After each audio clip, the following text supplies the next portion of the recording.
Arteta dia pernah buat plan tahun lepas. Dia kata we need to score 80 goals. We're not far off. Kalau tengok balik by the end of the season, this Arsenal team akan score lebih banyak daripada team Invincible. Correct me if I'm wrong.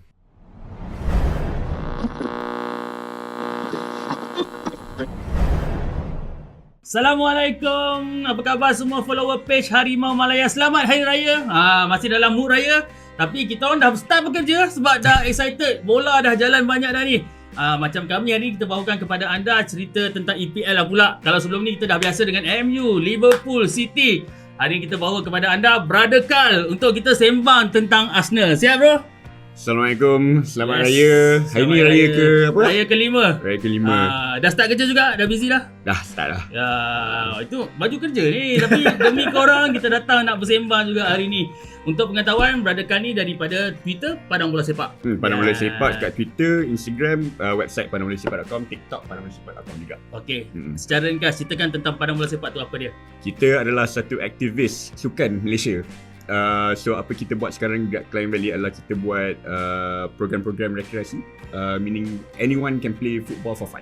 Wow. Tak ada halangan apa. Main je. Wow. So nanti korang boleh check out lah apa yang ada dekat Padang Bola Sepak ni, IG, Twitter semua. Okay? Alright. So balik kepada main topik kita. Malam ni akan berlangsung satu perlawanan yang boleh dikatakan ibarat final untuk fan Arsenal. City mungkin dia anggap biasa-biasa lagi. Fan Arsenal mungkin kita anggap perlawanan yang sangat penting lah.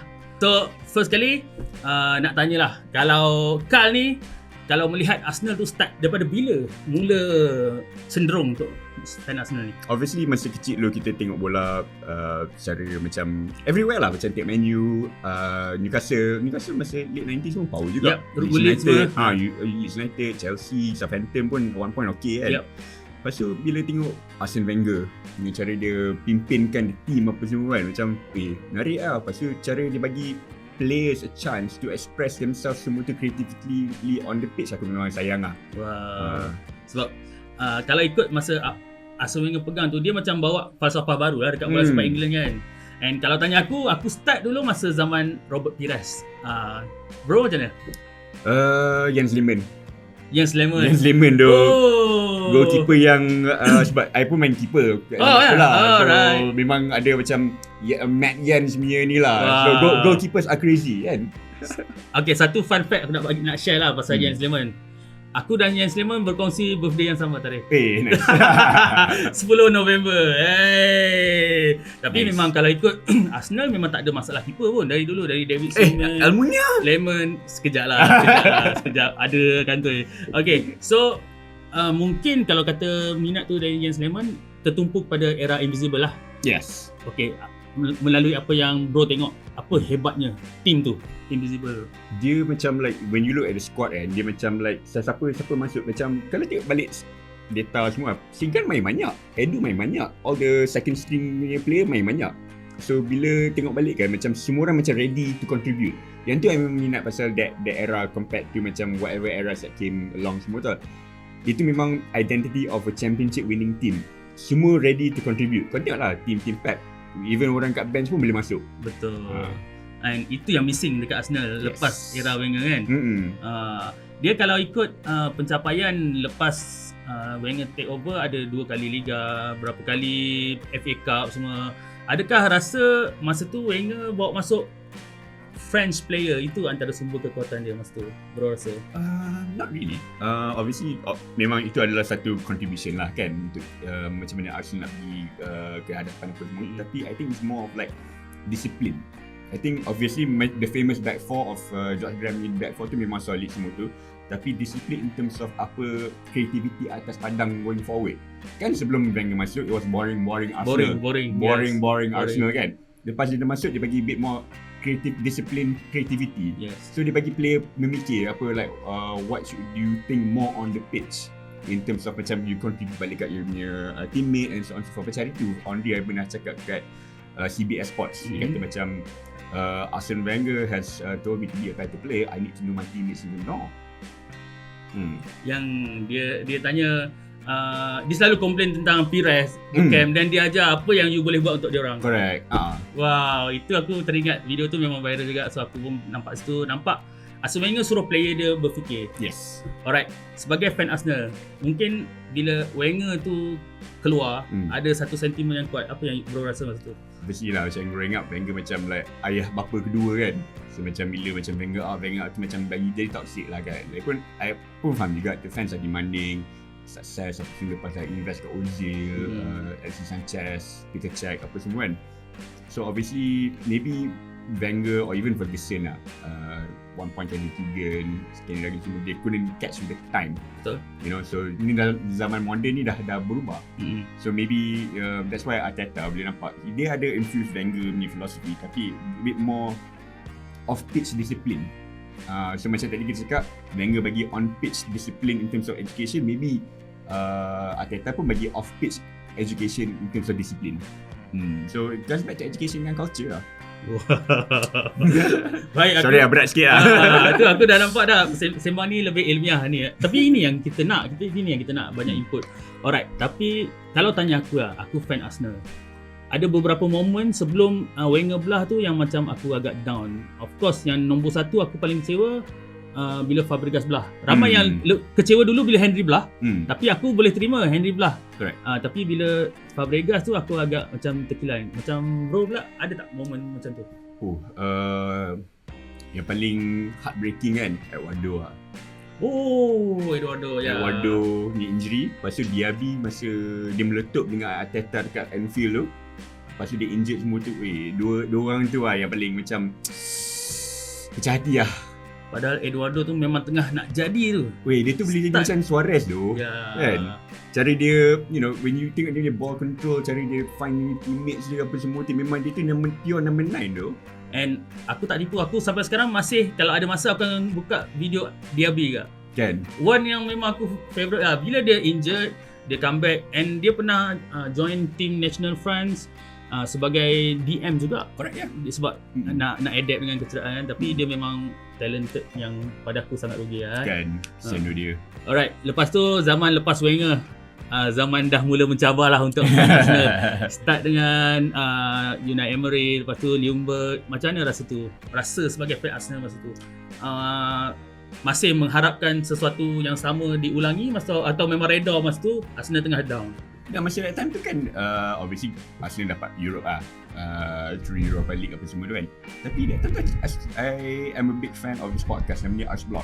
Okay. So I ingat diorang buat live ni podcast kan. So around that time tu diorang macam Mikel Arteta is going to be the next manager of Arsenal. Lepas tu tiba-tiba tengah live David Ornstein tweet kata Unai Emery is confirmed to be the next manager kan. Macam terkejut lah kan. Okay, but it was macam okay, maybe why not, you know, because Unai Emery bawa something different, you know. Tapi over time kita nampak ada punya problem was actually language punya barrier. But now kita tengok dekat AC Milan memang dah power lah. Tapi that time tu macam like, why not? You know, why not give something, bagi perubahan sikit. Boleh nampak, tapi boleh nampak over time gameplay dia ada crack. Ada problem. You know, yes, Arsenal masa Unai Emery dah ada that 21 game streak, unbeaten kan? Unbeaten streak kan. Tapi kadang-kadang streaks can be broken lah. Kau tanya Undertaker lah. You know? Betul. Tanya Brock Lesnar, Roman Reigns apa benda kan. Boleh nampak macam the players yang, and at the same time kan bila tengok transfer policy, dia boleh nampak Unai Emery tak dapat player yang dia nak. Kalau perasan, so basically macam like the executive level macam tak trust dia sangat. So maybe after tak dapat tak menang Europa League, you know, tak dapat top 4, maybe the executive macam like maybe we need to rethink, you know. Lepas tu boleh nampak tak trust tu tak berapa 100% kalau tengok masa that moment of time lah. So macam lepas tu obviously dia kena sack apa semua tu, the football got really bad, fans pun dah bengang, players pun tak on side. Lepas tu then Freddie Ljungberg masuk. Okay, very simple, just to steady the ship, take care sekejap lah kan. Lepas tu Arteta masuk. Lepas tu bila tengok Arteta masuk, and like bila hindsight is 2020 lah, bila tengok belakang, when you look back, memang what Unai Emery wanted to do memang betul. He tried to do cultural change, tapi mungkin sebab dia tak ada orang-orang Arsenal pure dalam backroom staff. Yes, Steve Ball ada, tapi tak cukup kabel besar belakang. Itu je lah. Tapi aku ingat betul macam bro cakap tadi, aku ingat memang masa tu memang dah almost semua kata Arteta yang bakal. Tapi dia aku ada baca juga katanya sebab presentation Unai Emery tu yang impress board, plus dia dari PSG dan dia datang bawa satu presentation yang gila. Dia kata dia nak naikkan player-player muda yang ada dekat Arsenal tu, yang buat tiba-tiba suka. Tapi pada aku turning point downfall dia masa yang Xhaka kena boost satu stadium tu. Itu aku sangat kecewa sebab during that time Xhaka is my favourite player. And apa yang jadi tu, wow. Tengok tak masa Xhaka tu. Dia I think Unai tak ada cukup communication maturity. Betul. So dia tak tahu macam nak connect with the Arsenal fans. He tried lah, boleh nampak memang tried. You have to give Unai Emery credit lah. Macam kalau tanpa dia mungkin tak dapat Gabriel Martinelli. Betul. Mungkin tak bagi Saka chance. Betul. You know, so we have to give him credit. Guendouzi memang ada potential tapi sebab attitude dia lah. So boleh nampak he tried with an aging squad.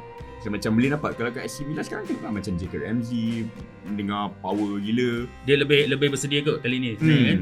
Nampak daripada tangga ke-17 dia bawa Aston Villa sampai ke tangga ke-5 sekarang. Ya. Wow. Alright. Once Arteta dilantik lepas Freddie Ljungberg, kau expect apa dengan Arteta masa tu? Kestabilan. Selepas I think it goes not only for football tapi kita sebagai orang rakyat Malaysia, kestabilan. Kita memerlukan kestabilan, immediate stability. Yes. Then after a certain time dan kita boleh demanding sikit lah. You know, macam right now kita pun kena ada kita semua ada definisi. Macam apakah long term, apakah short term, apakah long term, short term dengan medium term.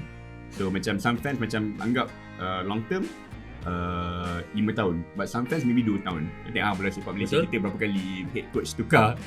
Macam contoh Perak juga, Perak FC. So you know, you get my point kan? Yeah. So macam kita sebagai fans kita kena manage your own expectations. Macam for me, I see Arteta sebagai a 5-year coach. You know, even bila tengok at the same time, you want to know the quality of the manager. Sometimes kena dengar press conference dia betul-betul. Not dengar sekali, but 2, 3, 4, 5 kali. Macam first time Arteta masuk, dia kata non-negotiables.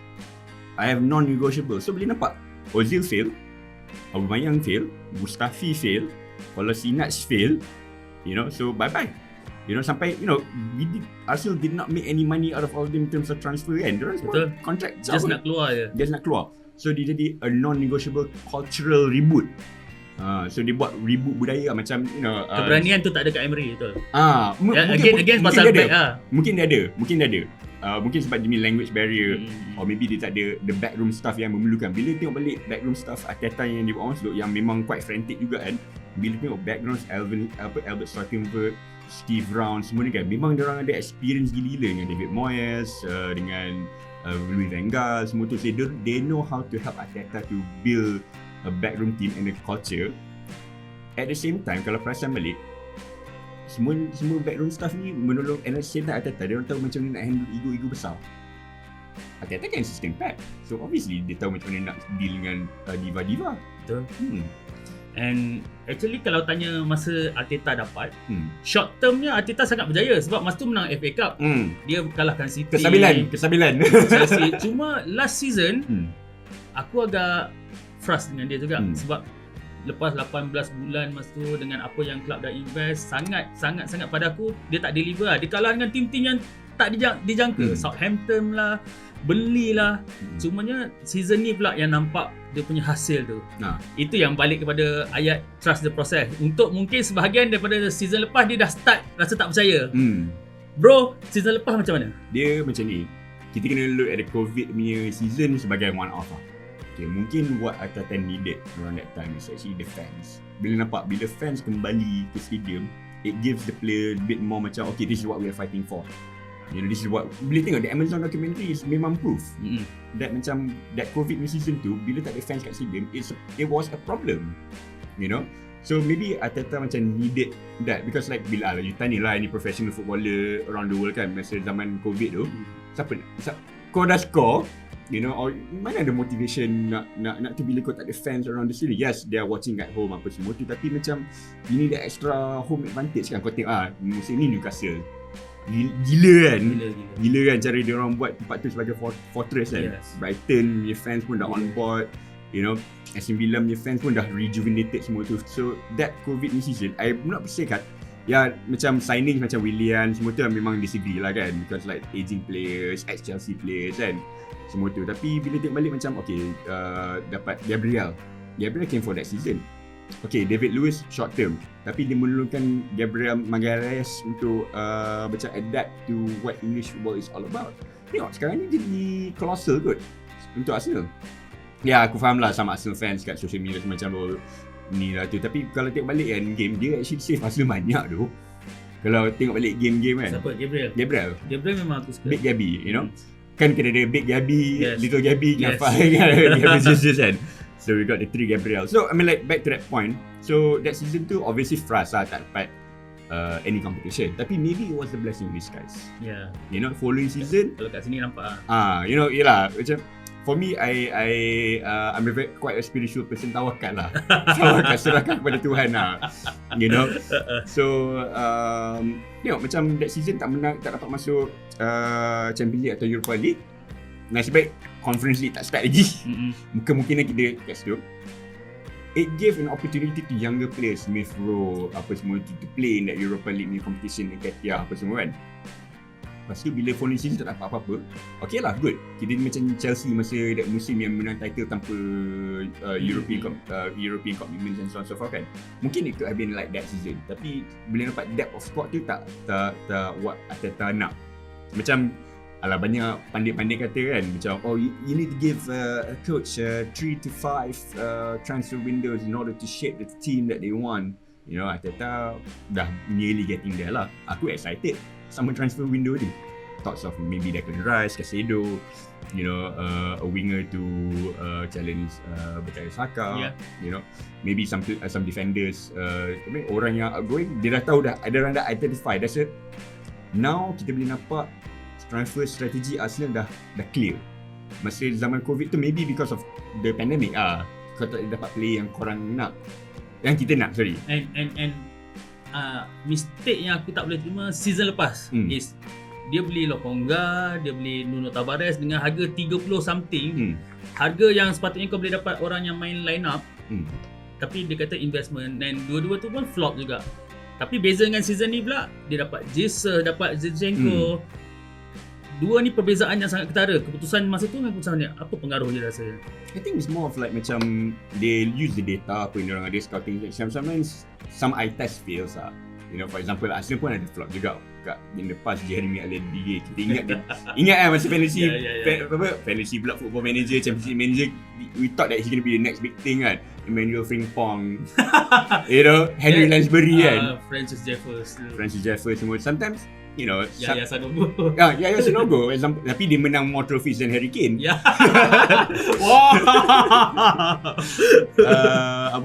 So kiranya sometimes a player looks good with the eye test, tapi over time kita maybe the scouting wasn't enough, or maybe because it was from a different league, so lain sikit kan. So but at the same time pun the valuation pun boleh kata it's not bad to invest, tapi to reinvest balik maybe insyaAllah, God willing, insyaAllah that Lokonga punya value dah naik lah, so maybe boleh get him for a profit.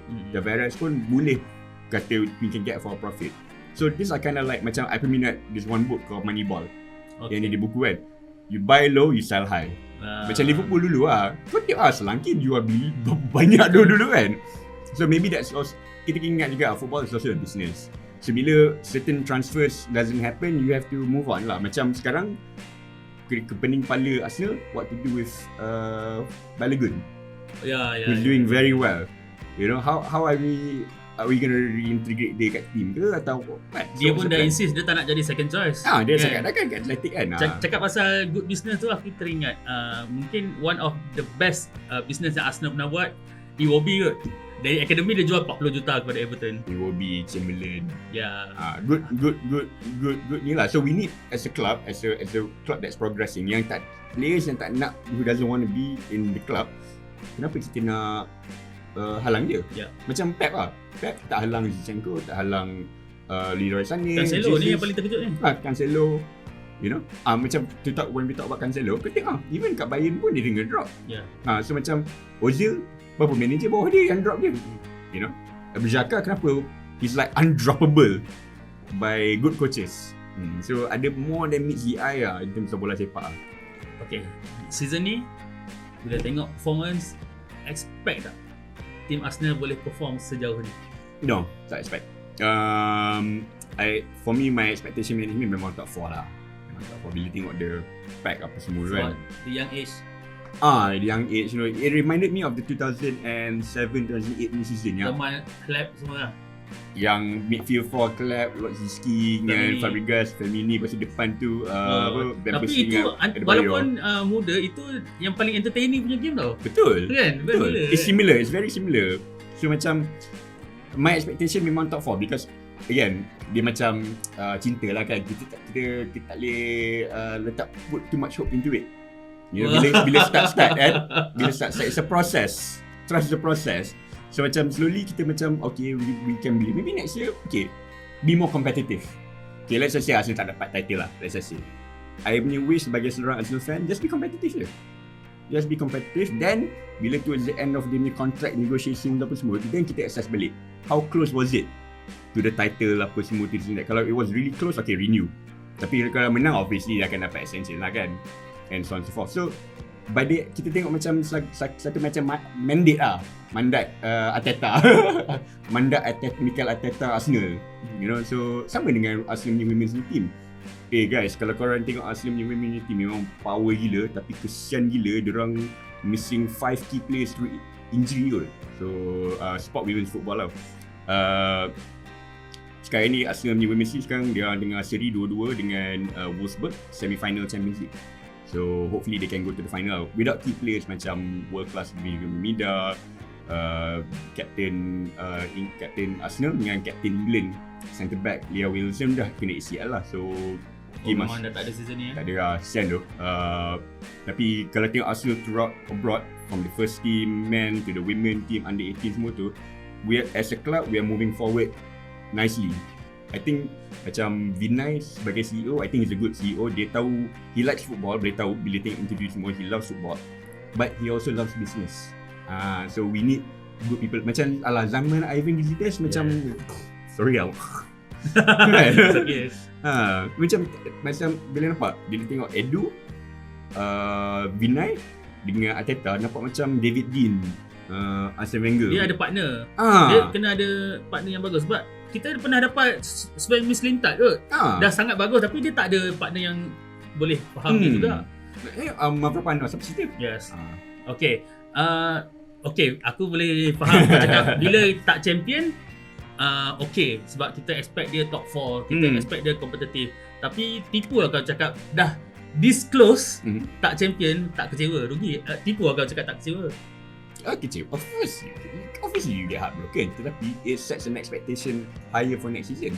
Kanalah kita finish 85 points lah, tak cukup. Itu benchmark untuk musim depan. Aku excited. That's already the benchmark. So the players have already to get ready. Sebab imagine you were so close to the Champions League tahun lepas, lepas tu tiba-tiba you're challenging for a title for next season with European commitment. You know, imagine next year dengan Champions League commitment, the level of players yang boleh attract semua tu. You know, Declan Rice is one player that Arsenal tengah monitor sekarang kan. But imagine more and more depth of players apa semua. Obviously one thing about Arsenal punya curse is always the injury lah kan. So hopefully the medical team boleh tahu macam mana kita nak manage the squad better. Tapi I'm quite alhamdulillah, syukur lah, touch wood lah, that macam most of the key players they're healthy apa semua tu. Macam Gabriel Martinelli ni macam mesin tu. You know, very good player, top scorer of the team. Odegaard, walaupun dia macam ni sikit kan, tapi still quality player, world class player semua tu. So macam itulah, to answer back your question lah, macam it's setting yourself up for another good season ahead. So my expectation obviously next season akan increase lah. Kata okay, we need to compete lah. We need to compete and we need to show the other teams who nak challenge kita macam Man U dengan bawa Ten Hag, Newcastle bawa Eddie Howe, that we are no pushover anymore. You know, hopefully one day, you know, beat Man City, get 6 points from Man City next year. Kalau, you know, I mean like early this season, kalau you cakap kat I, we can get 4 points from Liverpool, aku ambil tau. Betul. Kan? Who would have expected that? Kita kat Anfield asyik kalah sebelum ni kan. Okay, dalam season ni siapa yang impress kau paling the most lah? Martinelli lah. Martinelli man. Kalau tengok dia punya, one thing I tengok balik tengok balik the Amazon punya documentary, the Athletic interview or whatever about Martinelli kan, I think he has the right mentality and the right attitude. Bila aku ingat satu one clip yang Albert Stockenberg Arteta punya assistant cakap kat Edu, oh I love this kid, you know, dia on time, dia disiplin, dia tak buat apa, dia buat hal diri sendiri, dia punya fokus is football.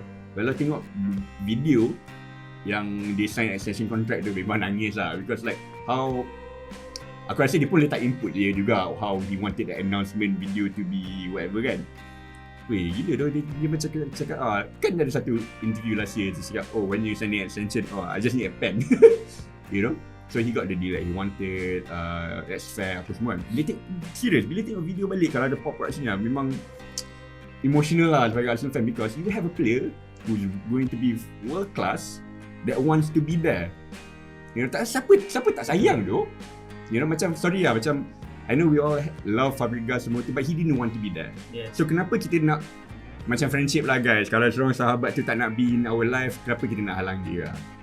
Kan? Kita menerima orang yang nak stay in our life. Siapa yang kau rasa kalau dia tak main, Arsenal terjejas sikit? Kalau tanya aku, Juga. Ya. Dia punya warrior spirit tu sangat diperlukan atas padang. Ya. Boleh nampak that effect masa lawan dengan Southampton. You can definitely see that. So obviously Arteta sebagai coach muda, he has a lot to, kita pun lupa juga dia pun muda, this is his first job semua tu kan. He's learning substitution dia, hopefully dia akan improve lah over time. Boleh nampak dia ada starting 13 players, 14 players, dia tak ada starting 20 players macam Pep semua tu. Tapi to answer your question, I fully agree, Xhaka. Tapi aku rasa yang paling like next to Xhaka is Gabriel. Because I think Gabriel dia macam sama macam Xhaka, dia ada that warrior spirit semua. Big Abby. Big Abby. Dia walaupun dia ada that warrior spirit apa semua, dia macam dia reassuring sikit. He's more reassuring these days.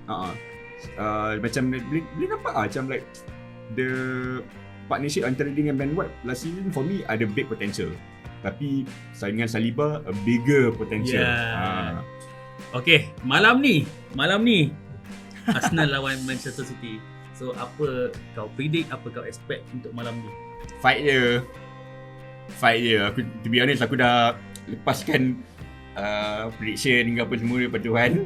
Pada Arteta, pada player-player Arsenal, you know.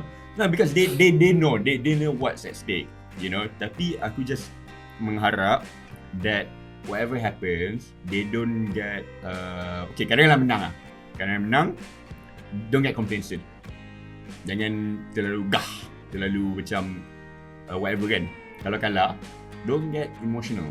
Use that as a challenge to bounce back. Kalau dapat draw, don't be satisfied with just a draw. Continue to fight. Okay, tapi kalau aku minta kau bagi prediction, scoreline berapa agak-agak malam ni? Both teams gonna concede. Setuju? Both teams akan concede. Dua sama. 2-2. Dua sama, Arsenal masih ada potensi untuk kejar title. Cumanya, okay, lepas malam ni ada lagi 4 game and 3 game tu agak susah juga pada aku sebab ada Chelsea, ada Newcastle, ada Brighton. Chelsea I think okay sebab kat Emirates we should be fine. Plus it's a derby kan. Dia pun tengah tak apa stable kan. Betul. So I think the players nak kena show balik kat fans that what we are made of lah kan. So I think the players has a point to prove to the fans dekat Emirates that sorry for Southampton, sorry untuk West Ham, kita ada point to prove. Okay, itu satu. Newcastle aku rasa akan big fight, tapi mungkin just aged sikit lah. Aku rasa diorang akan score banyak. Macam hari tu kan diorang blaster Spurs 6-1 kan. So aku macam like aku punya expectation management ialah dengan holding into anything from kita punya defensive midfield lagi semua kan. Maybe a 3-2, 4-3. Still kita boleh menang lah. Still boleh menang sebab I think kalau selagi Gabriel Martinelli dengan Saka boleh click, and also I think Leandro Trossard needs to start even more. Sebab aku rasa dia provide a level of intelligence yang kita tak nampak sejak Cazorla dengan Clap. So bila Trossard main, you mean Jesus kita letak bench? I think Jesus, he's great, tapi dia macam struggle sangat bukan struggle, dia macam like sebab I baca banyak komen semua kan, and also buat dengan several Arsenal fans kan, dia tak guna emotional strength dia to the best, to his abilities macam early in the season. Macam right now bila kita dengar kalut, dia pun kalut.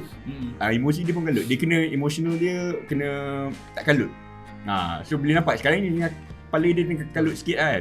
Even dia sendiri pun banyak chance juga miss kan. Correct. Dia macam I rasa dia tengah kalut sikit lah. I think selepas dia tak kalut dia boleh ni lah. Tapi what a blessing to have a good front four. It's a good problem to have. Dulu dah lama tak ada. Yes. You know, lepas tu another thing, you know, Emil Smith Rowe, hopefully dia ada a part to contribute lah, macam Reece Nelson masa lawan dengan Bournemouth. Hopefully Smith Rowe pun boleh ni lah kan. Boleh nampak lah, I think aku seri menang dan menang-menang step good. Yes. I think the players need to realize, okay, I think obviously publicly dia orang tak cakap lah kat media katalah dia we're gonna go for the league lah. Right now, if they macam katalah menang ke seri dengan Man City dengan whatever, and dia kata, oh, okay good, we qualified for Champions League, aku akan celebrate that fact, you know. Then you challenge lah. Then you really when you're close or whatever, then challenge lah. At the same time, kenapa banyak orang media semua kata macam, oh, pressure kat Arsenal? Let's reverse back to Man City. Suppose pressure kat diorang juga. Cuma sebab dah lama dekat atas, of course, kan, fan Arsenal dah mula menari-nari. Chill guys. Aku faham. Aku faham. Kecundang. Aduh, dia nak tak sabar nak throw lah. Expectation management. Okay, as Arsenal fan, kalau kau boleh predict habis Liga Arsenal dekat mana sekarang? Realistically kau rasa second juara? lah. Second. Sorry guys, aku memang bukan nak kata kita nak juara ke apa semua tu.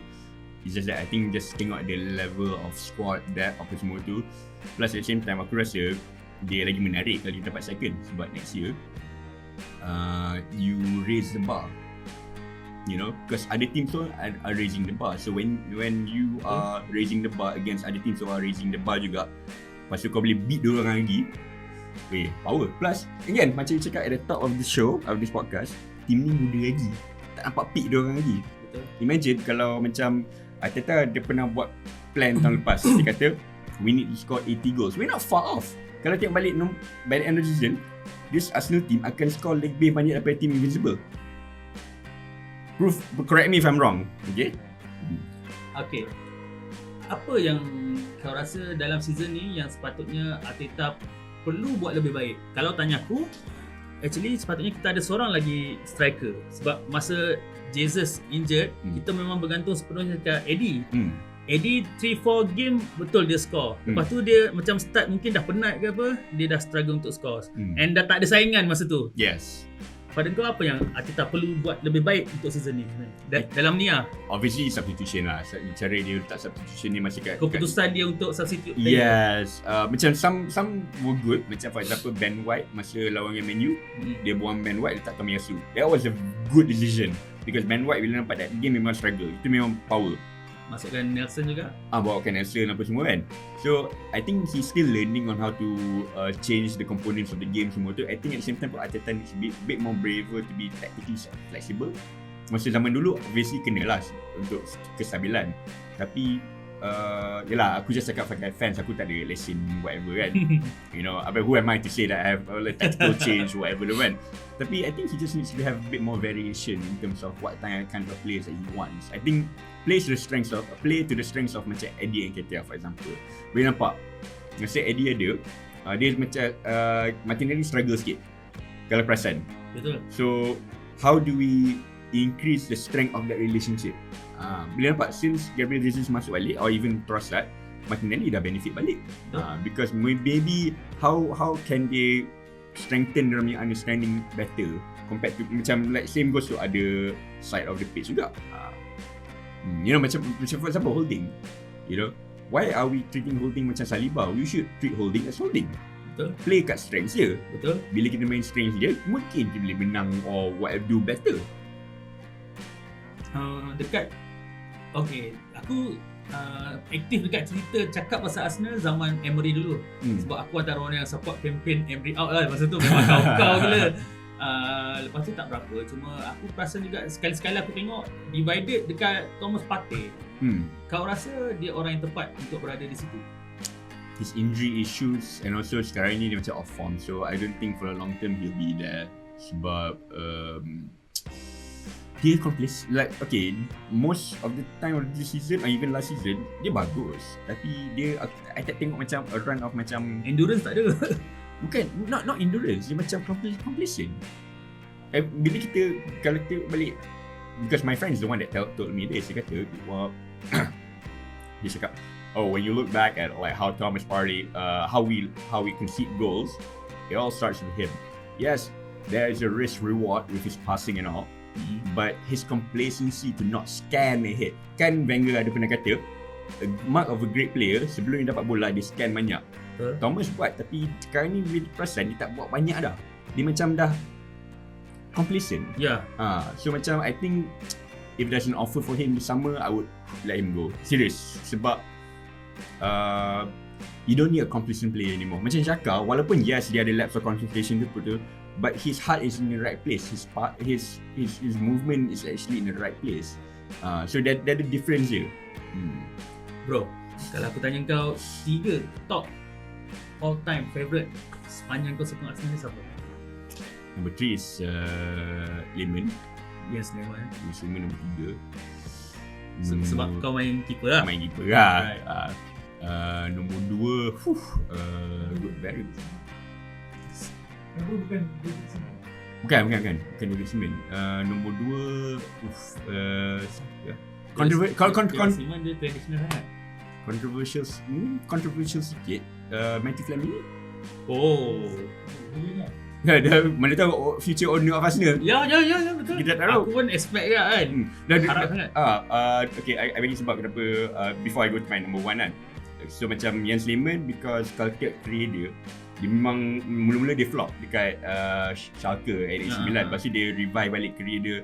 Dia dapat displace Oliver Kahn kot. Yes. You know, so that for me is a very good human strength story. Betul. Fleming ni masa dia start kat Arsenal, dia banyak expectation sebab dia masuk Invincible ni team selepas semua tu kan. Tapi dia main right back, dia main left back apa semua. So it's not dia punya position. Betul. Then finally dia dapat opportunity main defensive midfield. Tengoklah cara dia main dapat di AC Milan. So dari AC Milan yang dia datang balik tu pun memang dia macam bawa impact kan. Because he knows how to play for Arsenal. Kan? So macam those are the 2 players yang, and also Lehman pun came back juga. Ya. Lawan dengan Blackpool masa ada injury crisis gila-gila kan. And dia ada tangkap satu back pass. So kelakar gila. Kan dia gaduh dengan Kolo Toure kan. Lepas tu dia dapat yellow card daripada ref sebab dia main dia time wasting kan. Aku admit aku pernah dapat yellow card dengan red card main keeper.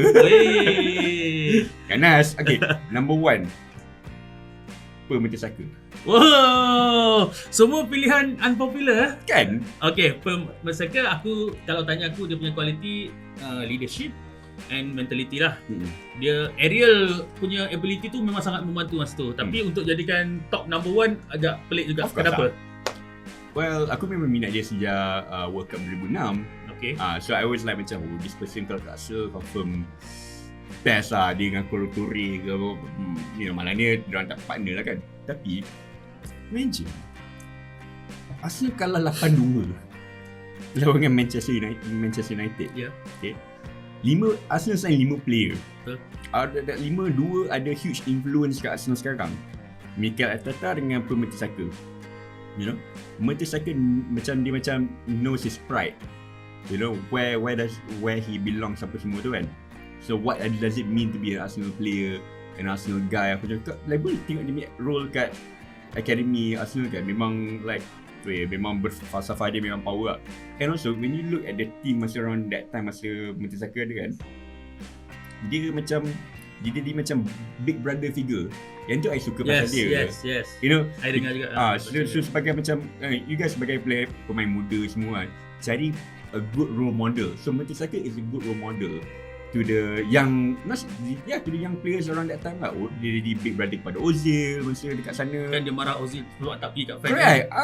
Kieran Gibbs main left back kat dia. Lepas tu Chesney kat belakang. Lepas tu kat depan dia dia multilingual kan. Dia communicate dengan Cazorla. Lepas tu Coquelin dulu. Coquelin power that time tu kan. So aku Giroud, you know. So aku suka Mertesacker because on the pitch semua pandai kata he's not Slow. fast, slow semua. They displace Thomas Vermaelen kot. Yeah. Who would have thought of that? They displaced Thomas Vermaelen. Dia dengan Koscielny created a very good partnership apa semua tu. And that takes a lot of class to displace a guy like Thomas Vermaelen. You know. Sekarang dia main kat Jepun. Dah tak main dah. Tak ada ya. Team tu dah tak ada, tapi tak tahu dia main sebenarnya tak. Okay. Anyway, so Mertesacker number 1 lah. Sebab again dia ada leadership skills lah. For me, you pass apa semua, you create all the dribbling skills semua, right? And kau terperasan tiga player ni semua bukan striker ke winger apa dah. Kan? Yang The Mertesacker final masa 2017 ni FA Cup. dia main final tu je padahal. One game je. And aku baca juga behind the scene, actually dia orang yang paling kuat lobby Arteta untuk jadi manager kan. Sebab dia faham siapa yang patut ada dekat situ. Correct. Alright, itu all time favourite yang pernah main dekat Arsenal. Kalau aku minta kau namakan 3 player yang kau harap sangat sarung jersey Arsenal. Miroslav Klose. Wah. Aku memang nak dia tu. Serius, aku memang nak dia tu. At one point Arsenal link dengan dia kan. Kalau dia ada masa zaman kadang dia dapat ganti Eduardo lah. Okay. Gila lah. Dia tu memang satu player memang nak. Yelah, masa tu Wenger pun memang nak cari pattern yang macam tu. Sebab tu dia ambil Giroud semua kan. Yang boleh masukkan bola dari cross. Banyak kan, Klose wasn't the most expensive player, but he's the high output player. Tapi kalau tengok transfer punya duit, macam only daripada Kaiserslautern ke Bremen je bayar. Bremen ke Munich was free. Lepas Munich ke Lazio was free. So macam dia punya career tu quite interesting lah. Flamini yang sentiasa free. Flamini sentiasa free. Kan? Okay, itu nombor 3. Nombor 2 yang I memang harap macam lah siapa ada kan. Bukan MV lah. No. One player I really thought that he could be dekat Arsenal, Marco Senna. Marco Senna dekat Villarreal dulu kan. Zaman kita UCL lagi tu. Kan masa that time tu kan like Flamini nak caw kan. Flamini nak caw dan kita tak dapat pengganti yang macam Flamini. Kita berharap kat Danielson yang tak ada aggressiveness macam. But thankfully after that Song stepped up lah. Alex Song stepped up. So Marco Senna sebab dia macam has that fighting spirit semua kan. And also emotional maturity. Because that time tu Arsenal team kan young lagi kan. Satu lagi player. Very good question kita. Prepare. So macam like, banyak gila nama. Sebenarnya sebab main FM, main FIFA, main Championship Manager kan, banyak nama kan. Banyak tu. Macam sebab Arsenal selalu punya problem. Kalau kita Arsene Wenger kan, kita potong kan pada the before Emirates and Emirates kan. During the Emirates ni time memang power, dari Highbury ni time tu memang power kan. Pasal Emirates ni time dia macam something lacking lah kan. So one player. Sementara kau fikir, aku kongsi juga. Aku pernah harapkan Alex Brazil yang main Chelsea badan besar tu. Sebab ada satu game tu UCL kita lawan dia PSV. Actually yang menang game tu bukan PSV, Alex. Alex yang cover dia punya defend, Alex juga yang score free kick. And aku rasa ini yang Arsenal nak, seorang centre back yang memang boleh control everything. Pada aku masa tu lah, aku harap sangat. Sebab masa tu kita tengah mencari centre back, masa tu tengah struggle, Pilaci lah yang memang tengah banyak kali cuba tapi tak dapat kan. Aku pernah harapkan Alex lah. Okay, kita cakap Marco Senna, aku cakap siapa closer kan. So aku bagi striker, aku bagi midfield, aku bagi seorang defender, Leonardo Bonucci. Masa bila yang kau harapkan dia boleh? Around masa zaman Ozil lah. I mean zaman Ozil, Giroud semua. I think keyword bukan Leonardo Bonucci. Aku salah because kan diorang semua botak pala semua sama kan. Ni Chiellini. Chiellini. Sorry, bukan Bonucci, Chiellini. I wanted Khalilul because Khalilul pun dah ada link kat Arsenal a few times lah. Masa I think 2008 dia ada link to Arsenal. Ada even before Van Persie caw ke Man U pun, Van Persie ada orang cakap we need to bring Khalilul in. But he again lah, Arsenal that time tu boleh nampak, Arsenal sekarang ni boleh nampak like we have the fighters, Xhaka, Big Gabby, you know, forward Gavi, you know, so ada dah fighters lah. So that time masa Wenger ni era tu tak cukup, tu je. So lebih nampak tiga player ni, Khalilul, Marcus Senna dengan Miroslav Klose, you know, championship winning team, they know how to win semua tu kan. They are good, emotionally matured punya player. Macam kata macam like all these players, diorang tak kalut. Diorang dah emotionally dah matured kat diorang yang prime. Even bila diorang tiap punya curve pergi naik kan, diorang matured. Kan masa yang young team masa Flamini semua tu, kita dah almost champion juga. Tapi kita split masa lawan Birmingham, ada seri 2 sama. Clichy buat hal and Galas mengamuk. Galas nak keluar padang terus. Bayangkan kalau you tukar Galas dengan Khalilul atau Zinchenko or even Big Gabi, that would not happen. Dia akan macam rally semua. Betul. Okay. Ingat yang masa Southampton tu, Zinchenko panggil semua. Wow. You need that. Galas, sorry that time tu memang ni dah lah pakai nombor 10. Tapi in a way Wenger was right lah. Sebab kalau you bagi nombor 10 siapa dia akan jadi burden. Sebab you nak ganti masa tu budak kan. Alright. Okay, kita dah tanya player yang all time, player yang impian next season. 3 player yang kau nak. Declan Rice. Sebab itu memang link up, memang dah link berat lah kata nak. Tapi kalau Chelsea masuk line juga. Ya. Chelsea asal dengan link dia akan masuk. Ya. Aku ada kawan Chelsea aku, dia buat joke, dia kata tak boleh gitu Ukraine main. Dia buat joke. Ni joke. Ni bukan betul. Masa sebelum Mudrik datang ke apa? Dah. So dia cakap tak boleh want to see Ukraine play, and he saw this one player. I love this player. Then let's make a bid for him, and then the assistant already bought him. Bid him again. Aduh, jahat kawan aku. Dah dia Chelsea fan. Alright. Okay, satu Rice. Sebab apa? And dia akan ganti Partey? No, I think dia akan long term Xhaka punya replacement. I think Caicedo will be the Partey punya replacement. And kau nak Caicedo masuk? Caicedo is a good signing. I was quite iffy masa late transfer window ni. Tapi bila tengok balik punya background, dia cerita dia semua tu, quite okay lah. I think he's a good player to be part of the club kan. Lepas tu player paling last, yang ini yang realistik lah, yang minggu musim depan Arsenal kena ambil lah, aku rasa. Obviously kena ada new enforcement untuk striker. Okay, katakanlah ada opportunity to move on Eddie Nketiah dengan Balogun. I really want them to succeed rasa. Aku memang nak. Tapi kenalah dia kena memerlukan satu striker kan. Boleh nampak Arsenal needs a plan B. Striker yang macam Giroud type-nya player kan. So boleh nampak macam Eddie kata dengan Giroud dengan Balogun, dia orang macam similar sikit. Sama je. Nak sama betul-betul. It's just that dia orang as a striker can see why they are similar in vein, but dia orang macam dia ada karakteristik dia yang quite make them different sikit kan. Tapi macam kalau striker kan, ada 2 player actually kalau nak bawa masuk. Because kalau tengok Arteta suka versatility. Ada satu player dekat Frankfurt, Lindstrom.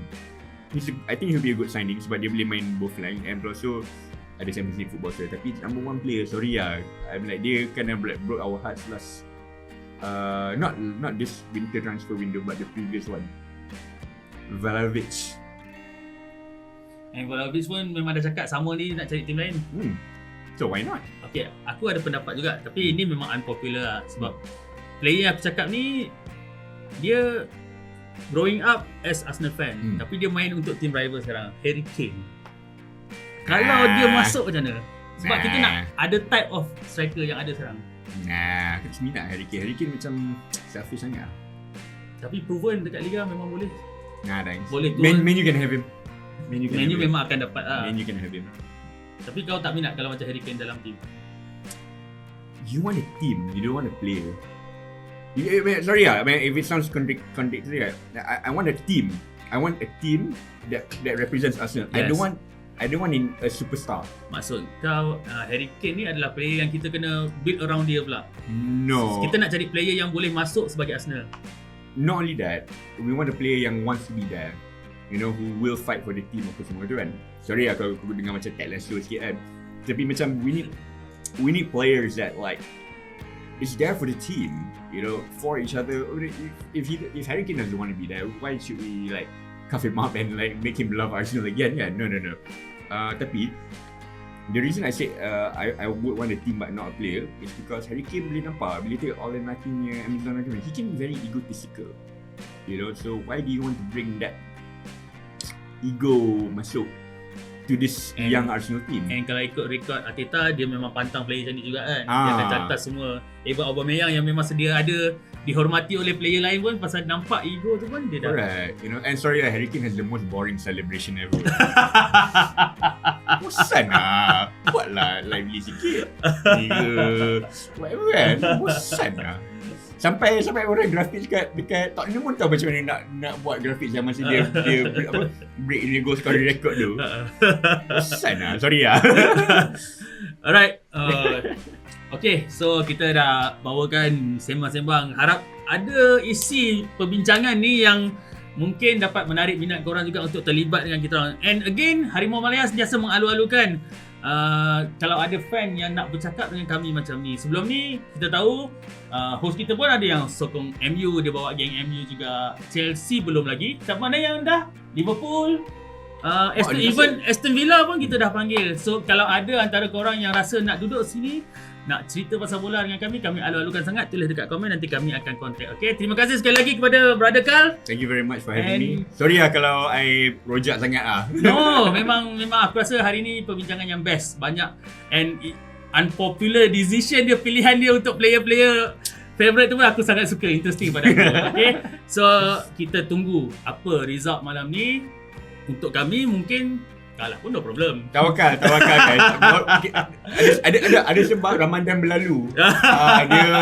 Dia belajarkan kita sebagai penyokong Arsenal. Ya, tapi apa pun kita ingat walaupun kita troll bola dekat Harimau Malaya, tapi janganlah sampai serius sangat. Bola ni is something yang unite kita sebenarnya kan. Okay, kita jemput sekali lagi siapa yang nak bercakap dengan kita, tulis dekat komen. Dan jangan lupa subscribe YouTube channel kami. Kami nak kejar 100k subscriber. Cepat tengah up ni. Dan follow semua social media kami. Ada Facebook, ada IG, ada TikTok juga. Alright, jumpa lagi untuk konten seterusnya. Assalamualaikum, bye bye.